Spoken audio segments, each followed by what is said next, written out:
बिहार के छोटे से कस्बे बैरगनिया के पास बहने वाली बागमती नदी कोई साधारण नदी नहीं मानी जाती।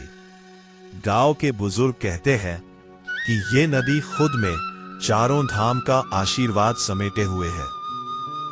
बहुत साल पहले की बात है। बैरगनिया के पास का इलाका घने जंगलों से घिरा हुआ था। वहां एक संत रहते थे जिनका नाम था बाबा कालेश्वर दास। वो दिन रात भगवान शिव की तपस्या करते थे।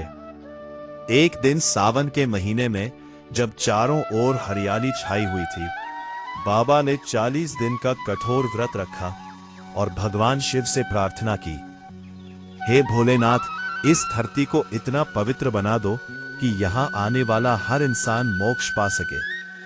40वें दिन की रात अचानक आसमान में तेज बिजली कड़कने लगी और जमीन हिलने लगी। गांव वाले डर गए।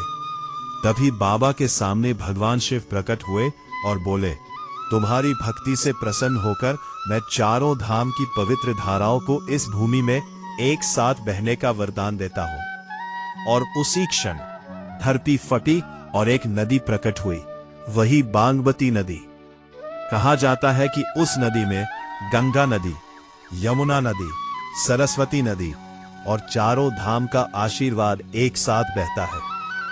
आज भी सावन के महीने में हर सोमवार को यहां हजारों श्रद्धालु आते हैं। सुबह सुबह धुंध के बीच जब लोग स्नान करते हैं तो कई लोगों ने अजीब अनुभव बताए। किसी को पानी में दिव्य प्रकाश दिखता है, किसी को घंटियों की आवाज सुनाई देती है और कुछ लोगों ने तो पानी में भगवान शिव की परछाई भी देखी। गांव वाले कहते हैं, जो भी सच्चे मन से यहां स्नान करता है उसके सारे दुख दूर हो जाते हैं। कुछ साल पहले एक युवक मजाक में वहां गया और बोला, ये सब अंधविश्वास है। जैसे ही वो पानी में उतरा, अचानक उसका पैर फिसला और वो डूबने लगा। लेकिन अगले ही पल उसे ऐसा लगा जैसे किसी ने उसका हाथ पकड़कर बाहर निकाल लिया। जब उसने पीछे मुड़कर देखा तो वहां कोई नहीं था। उस दिन के बाद वो हर सावन में सबसे पहले स्नान करने आता है। आज बागमती नदी सिर्फ एक नदी नहीं, बल्कि एक आस्था, एक चमत्कार और एक रहस्य बन चुकी है।